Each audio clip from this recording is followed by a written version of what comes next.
Hello student, आज हम class 8 chapter 2 सूक्ष्म जीव हमारे मित्र या शत्रु के सेकंड पार्ट को पढ़ेंगे। सेकंड पार्ट में जो जीवाणु हैं उनसे जंतुओं में कौन कौन सी बीमारियां होती हैं, यहाँ से हम शुरुआत करेंगे। अनेक सूक्ष्म जीव केवल मनुष्य एवं पौधों में ही रोग के कारक नहीं है, वरन वे दूसरे जंतुओं में भी रोग उत्पन्न करते हैं। यानी बहुत सारे ऐसे सूक्ष्म जीव हैं जो सिर्फ मनुष्य या पौधों में ही रोग नहीं फैलाते, बल्कि जंतुओं में भी वो रोग फैलाते हैं। उदाहरण के लिए एंथ्रेक्स, देखिए बीमारी का नाम, इसको याद रखिए। एंथ्रेक्स मनुष्य एवं मवेशियों में होने वाला भयानक रोग है जो जीवाणु द्वारा होता है। इसमें क्वेश्चन आ सकता है कि जीवाणु द्वारा होने वाले ऐसे रोग का नाम बताओ जो मनुष्य में भी होता है और मवेशियों में भी होता है। तो आपको एंथ्रेक्स लिखना है। या इस तरह से क्वेश्चन आ सकता है कि एंथ्रेक्स बीमारी जो है वो किससे पैदा होती है, किससे फैलती है, तो आपको इसका उत्तर जीवाणु लिखना है। गाय में खुर एवं मुंह का रोग भी वायरस द्वारा होता है। जीवाणु के बाद विषाणु यानी वायरस की बात आती है, तो गायों में खुर में, पैर का जो खुर होता है उसमें, और मुंह में एक तरह का रोग होता है जो वायरस द्वारा होता है। अब आगे बढ़ते हैं। पौधों में रोग उत्पन्न करने वाले सूक्ष्म जीव। अब किन किन सूक्ष्म जीव से पौधों में क्या क्या रोग उत्पन्न होता है, इसके बारे में हम संक्षिप्त जानकारी लेंगे। अनेक सूक्ष्म जीव गेहूं, चावल, आलू, गन्ना, संतरा, सेब इत्यादि पौधों में रोग के कारक है। बहुत सारी फसलें हैं, ये फसलों के नाम हैं। इन सब में अनेक तरह के जो माइक्रो ऑर्गेनिज्म होते हैं, सूक्ष्म जीव होते हैं, वो बीमारी फैलाते हैं। और बीमारी के कारण क्या होता है, फसल की उपज कम आ जाती है, फसल सूख सकती है, फलों का साइज छोटा हो सकता है, उसमें कीड़े लग सकते हैं। इस तरह से अनेक तरह के डिफॉर्मिटी पैदा हो जाएगी, अनेक तरह का नुकसान हो जाएगा। इसको हम देखते हैं, नीचे एक तालिका दी हुई है, इसे समझते हैं। बीमारियों के नाम है नींबू कैंकर। ये सूक्ष्म जीव कौन सा इसको पैदा करता है, तो ये है जीवाणु यानी बैक्टीरिया। बैक्टीरिया से नींबू कैंकर बीमारी होती है। और ये फैलता कैसे, हवा से। यानी खेत की खेत जो है वो नष्ट हो जाती है हवा के द्वारा। ये एक जगह से दूसरी जगह बैक्टीरिया फैलती है और उससे फसल में बहुत ही नुकसान होता है, फसल खराब हो जाती है। दूसरी है गेहूं की रस्ट। तो रस्ट तो समझते हो, जंग जो होता है, जंग के कलर का हो जाता है गेहूं का पौधा। तो ये कवक से फैलता है। और कवक से फैलता है और कैसे फैलता है, बीजाणु एवं वायु एवं बीज, हवा से या फिर बीज से फैलता है। बीज यानी जो बीजाणु बोलते हैं कवक के, स्पोर्स जो होते हैं वो हवा के साथ तैरते रहते हैं और एक जगह से दूसरी जगह जाते हैं। कवक आपने ब्रेड में, जो आपने पहले उदाहरण में देखा था कि ब्रेड के ऊपर स्पॉट स्पॉट सब पड़ जाता है, वो कवक होता है। वही कवक यहाँ भी इसका कारक है। तो आपको याद रखना है, क्वेश्चन इस तरह से आ सकता है कि नींबू कैंकर किससे होता है, तो आपको लिखना जीवाणु के कारण ये बीमारी होती है। और कैसे फैलता है, तो वायु से फैलता है। गेहूं की रस्ट जो है वो किससे होता है, तो ये कवक से होता है। और कैसे फैलता है, तो वायु द्वारा और बीज द्वारा यानी बीजाणु द्वारा। तीसरा रोग है भिंडी की पीत। तो भिंडी में ये बीमारी होती है, पीत यानी पीले रंग का। तो ये बीमारी जो है वो वायरस के कारण होती है। और इसको फैलाने वाले हैं कीट। कीड़े जो हैं वो एक पौधे से दूसरे पौधे तक जाते हैं और इस बीमारी को फैलाते हैं। अब है खाद्य विषाक्तन, फूड पॉइजनिंग। फूड पॉइजनिंग सब तो आपने बहुत बार सुना होगा। कहीं दावत खाने जाते हैं, कहीं बाहर खाते हैं और कई बार आने के बाद तबीयत खराब होने लगती है, उल्टी होने लगती है, खाना पचता नहीं है, तो हम कहते हैं कि फूड पॉइजनिंग हो गई। तो फूड जो है, भोजन तो अच्छी चीज है, हमारे शरीर को लगती है, लेकिन जब भोजन में किसी तरह का इन्फेक्शन हो जाए तो भोजन जो है बिल्कुल विष की तरह हो जाती है और उसको शरीर जो है नहीं लेता है और उसको उल्टी के द्वारा शरीर से बाहर निकाल देता है। अगर उल्टी हो गई तो फिर तो शरीर ठीक हो गया, लेकिन कई बार ज्यादा ही जब स्थिति खराब होती है तो मृत्यु तक हो जाती है। तो इसका कारण है कि भोजन जो है वो दूषित हो गया। तो हमें भोजन को दूषित होने से बचाना है ताकि फूड पॉइजनिंग, इस तरह के भोजन खाकर हम फूड पॉइजनिंग का शिकार न हो जाएं। अच्छा, फूड पॉइजनिंग का कारण भी यही है, सूक्ष्म जीव है।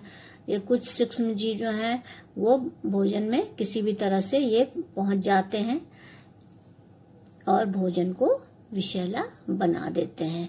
और इसी विषैले भोजन को जब हम खाते हैं तो हमारी तबीयत खराब हो जाती है, हम बीमार हो जाते हैं। अब है खाद्य परिरक्षण। खाद्य मतलब खाने वाली वस्तु, परिरक्षण है रक्षा करना।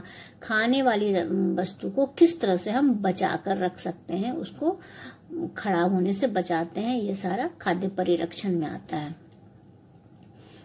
जैसे कि मैंने पहले बताया, खुले नम स्थान पर ब्रेड रखी है तो कवक आक्रमण कर देते हैं। भोजन अगर सही से नहीं रखा, ढक्कन नहीं रखा तो सूक्ष्म जीव जो है वो भोजन को खराब कर देते हैं। और जब भोजन खराब हो गया, दूषित हो गया, तो भोजन से उसकी पहचान क्या होती है कि उससे दुर्गंध आने लगती है, उसका स्वाद खराब हो जाता है और रंग रूप भी बदल जाता है। तो क्या भोजन का संदूषण एक रासायनिक अभिक्रिया है? अब यह है कि जब भोजन सड़ गया तो क्या हो गया, वो संदूषित हो गया। तो इससे ना हो, इसके लिए हम कुछ तरीके अपनाते हैं ताकि भोजन खराब ना हो, काफी समय तक सही रहे। और ये कार्य जो है वो हमारे घरों में काफी पुराने टाइम से किया जा रहा है। घरों में आम के मौसम में आम ज्यादा समय तक तो हम बचा के नहीं रख सकते, इसलिए आम को क्या करते हैं, उसका अचार बना लेते हैं। उसमें ढेर सारा नमक और मसाले वगैरह डालकर, तेल डालकर हम उसको अचार के रूप में सालों साल तक बचा कर रखते हैं। तो वो क्या है, वो खाद्य का परिरक्षण है। तो नमक जो है वो सूक्ष्म जीवों से बचाता है, खाद्य पदार्थों को सूक्ष्म जीवों से बचाता है। इसी तरह से सोडियम बेंजोएट और सोडियम मेटाबाइसल्फाइड जो है वो भी सामान्य रूप से परिरक्षक का काम करते हैं। जैम, जेली, स्क्वैश, इन सब चीजों को बनाने में इसका इस्तेमाल करते हैं, जिससे ये सालों साल बिना खराब हुए चलते रहते हैं और हम इनका लंबे समय तक उपयोग करते हैं। क्योंकि यह होता है कि जब फल का समय है तो हम जितना खा सकते हैं उतना तो खाते हैं, बाकी फल तो बर्बाद तो नहीं होगा। हम चाहते हैं कि काफी टाइम तक टिक कर रहे, तो काफी टाइम तक ये उपयोग के लायक रहे, तो उनको सूक्ष्म जीवों से बचाना होगा। तो ये सारी चीजें डाल के, चाहे वो नमक हो, चाहे चीनी हो, या सोडियम बेंजोएट हो, या सोडियम मेटाबाइसल्फाइड हो, ये सारी कुछ केमिकल और कुछ इस तरह की घरेलू चीजें डाल के हम उनको बचाते हैं। अब इन नमक द्वारा परिरक्षण हमने बताया कि मांस, मछली, इन सबको भी नमक के अंदर रख देते हैं, सूखे नमक से ढक देते हैं, तो काफी टाइम तक ये बिल्कुल खराब नहीं होते हैं। आंवले का मुरब्बा बनाते हैं, घर घर में मुरब्बा बनता है, तो क्या होता है, उसमें चीनी के द्वारा हम उसको मुरब्बे को बनाते हैं और आंवले के फल को काफी लंबे टाइम तक चलाते हैं, वो खराब नहीं होता है। इसी तरह अचार में नमक का इस्तेमाल करके हम अचार बनाते हैं। चीनी द्वारा परिरक्षण और कैसे, जैम, जेली, स्क्वैश, ये सब तो हमें पता है कि चीनी डालते हैं और जैम, जेली, स्क्वैश वगैरह काफी लंबे टाइम तक, लगभग सालों साल तक हम खाते हैं, चलाते हैं उसको, और बिल्कुल भी भोजन खराब नहीं होता। तो यहाँ पर परिरक्षण का कार्य कौन करता है, चीनी। चीनी उसको नष्ट होने से बचाता है। आगे है तेल और सिरके द्वारा। इसमें खासकर हम देखते हैं अचार जब बनाते हैं तो उसमें सिरका डाल देते हैं और ये कहते हैं कि भाई सिरका डाल दिया अचार में तो वो अचार काफी समय तक टिकेगा। तो तेल भी डालते हैं, बिना तेल के अगर अचार बनाया, तेल ना डाला तो उसमें भी फफूंद लग सकती है। तो तेल भी जो है वो परिरक्षण का कार्य करता है, सिरका जो है वो भी परिरक्षण का कार्य करता है, क्योंकि इसमें जीवाणु जीवित नहीं रह सकते। ये सारी चीजें जो है परिरक्षक जो तत्व है, जो नमक बताया, चीनी बताई, तेल, सिरका, ये सब जीवाणु को जिंदा नहीं रहने देते हैं, या ऐसा कहिए पैदा ही होने नहीं देते हैं। और इस तरह से फल, सब्जियां, मछली, मांस, ये सारी चीजें काफी लंबे समय तक उपयोग के लायक बनी रहती हैं। अब है गर्म एवं ठंडा करना। इस तरह से भी परिरक्षण किया जाता है। जैसे दूध है, दूध में बैक्टीरिया जो है बहुत जल्दी पनपती है, तो उसको बचाने के लिए दूध को उबालकर, हर घर में दूध उबाल कर रखा जाता है। अगर आप मार्केट से दूध ला रहे हैं और उसको यूं ही छोड़ दिया, तो फिर जब 1-2 घंटे हो गए और आप भूल गए, तो फिर जब हम उसको उबालेंगे तो वो दूध क्या होता है, फट जाता है। क्यों? क्योंकि वो दूध खराब हो चुका होता है। इसीलिए हम उसको फटाफट रेफ्रिजरेटर में रख देते हैं। वहाँ क्या होता है, फ्रिज के अंदर तापमान बहुत कम होता है, तो कम तापमान के कारण वहाँ बैक्टीरिया ग्रो नहीं करता है, उसकी वृद्धि नहीं होती है। अब एक शब्द यहाँ पे है पाश्चराइजेशन है।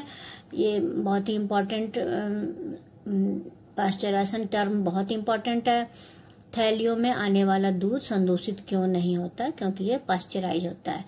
तो थैली में हम दूध लेते हैं तो वो क्यों नहीं खराब होता है? कहाँ से दूध निकाला जाता है और कितनी जगह वो वहां से गुजर के हमारे तक पहुंचता है, तो दूध तो खराब हो जाना चाहिए, लेकिन खराब नहीं होता है। क्यों? क्योंकि वो पाश्चराइज्ड मिल्क, उस पे आप देखना थैले पर लिखा होता है पाश्चराइज्ड मिल्क, यानी वो पाश्चराइज्ड दूध होता है। अब पाश्चराइज क्या है, तो इसको ध्यान से सुनिए।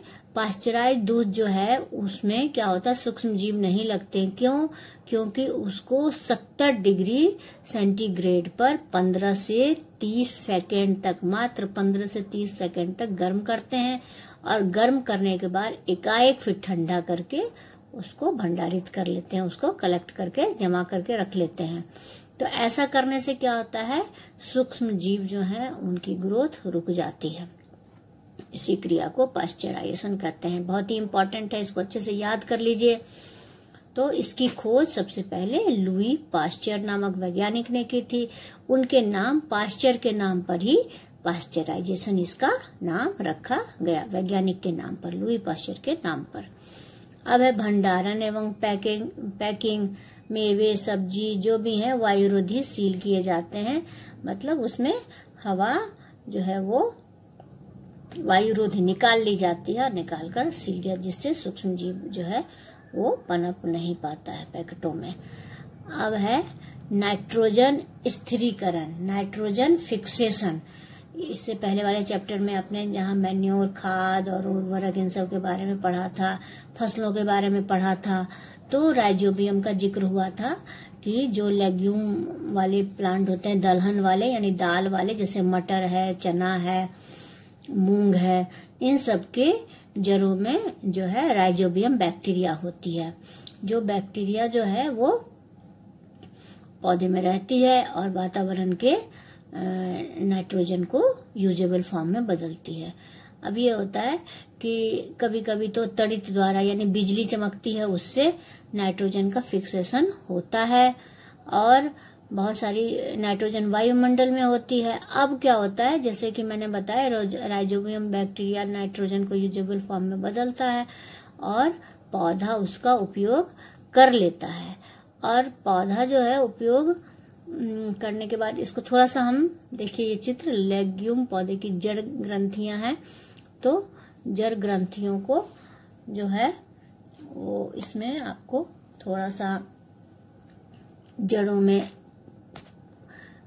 आप गांठ गांठ से दिखेगी, तो ये है राइजोबियम बैक्टीरिया, गांठ गांठ से दिख रही है।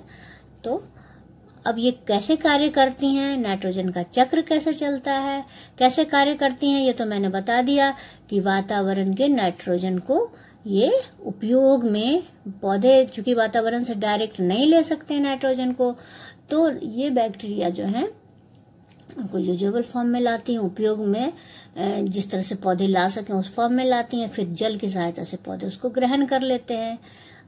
अब थोड़ा सा हम नाइट्रोजन चक्र को समझेंगे। हमारे वायुमंडल में 78% नाइट्रोजन गैस है। नाइट्रोजन सभी सजीवों का आवश्यक संघटक है। मेन आप जानते हैं कि प्रोटीन जो है उसमें नाइट्रोजन की उपस्थिति होती है। तो क्लोरोफिल, न्यूक्लिक एसिड, विटामिन, इन सब में नाइट्रोजन होता है। अब है जो मैंने पहले बताया कि सीधे पौधे ग्रहण नहीं कर सकते या जंतु नहीं ले सकते, तो ये जीवाणु, बैक्टीरिया और ब्लू ग्रीन एल्गी, नीले हरे शैवाल जो है नाइट्रोजन का फिक्सेशन करके नाइट्रोजन यौगिक में परिवर्तित करते हैं और फिर पौधे इसका उपयोग करते हैं। अब आगे की कहानी यह है कि उस पौधे को जंतु जो है वो खाते हैं और जंतु में वो नाइट्रोजन चला गया, और जब जंतु की मृत्यु होती है तो फिर यही वाले सूक्ष्म जीव उसका अपघटन करते हैं और अपशिष्ट बनाते हैं, और अपघटन करने के बाद फिर से एक बार वायुमंडल में वो नाइट्रोजन मुक्त हो जाती है। क्योंकि मिट्टी जो है वो पौधे जो है वो वायुमंडल से नाइट्रोजन ले लेते हैं राइजोबियम की मदद से, तो वायुमंडल में नाइट्रोजन की कमी हो जाती है। तो दोबारे से जब जंतु उस पौधे को खाते हैं और उनकी मृत्यु होती है तो यही जीवाणु जो है उसको अपघटित करते हैं, जिससे वायुमंडल में फिर से नाइट्रोजन चला जाता है। इस तरह से ये एक चक्र चलता रहता है कि वायुमंडल से राइजोबियम ने लिया, राइजोबियम ने उसको इजोइड फॉर्म में बदला, उसको पौधे ने लिया, पौधों को जंतुओं ने खाया या मनुष्य ने खाया, और उसके बाद उनकी मृत्यु के बाद फिर से वायुमंडल में नाइट्रोजन मुक्त हो जाती है इन सूक्ष्म जीवाणुओं के अपघटित करने से। तो इस तरह से वायुमंडल में नाइट्रोजन का एक चक्र चलता रहता है और वायुमंडल में नाइट्रोजन की मात्रा लगभग स्थिर रहती है। चित्र देखिए, इस तरह से वायुमंडलीय नाइट्रोजन जो है वो तड़ित द्वारा भी, यानी बिजली जब चमकती है तब भी इसका स्थिरीकरण होता है, और ब्लू ग्रीन एल्गी और जीवाणु द्वारा भी इसका स्थिरीकरण होता है, और जीवाणु द्वारा जो है स्थिर नाइट्रोजन का नाइट्रोजन यौगिक में परिवर्तन होता है। फिर मिट्टी में उपस्थित नाइट्रोजन के यौगिक लेते हैं और फिर पौधों द्वारा अवशोषण होता है, पौधे से जंतु लेते हैं और जंतु के द्वारा कुछ तो उत्सर्जन में ये निकलता है और उनकी मृत्यु के बाद नाइट्रोजन अपशिष्ट बनता है, और इस तरह से फिर से वायुमंडल में नाइट्रोजन चला जाता है। ये एक चक्र की तरह है, इसलिए इसको नाइट्रोजन चक्र कहते हैं। तो इस तरह से ये चैप्टर आपका खत्म हुआ। आशा है कि आपको ये अच्छी तरह से समझ में आ गया होगा। धन्यवाद।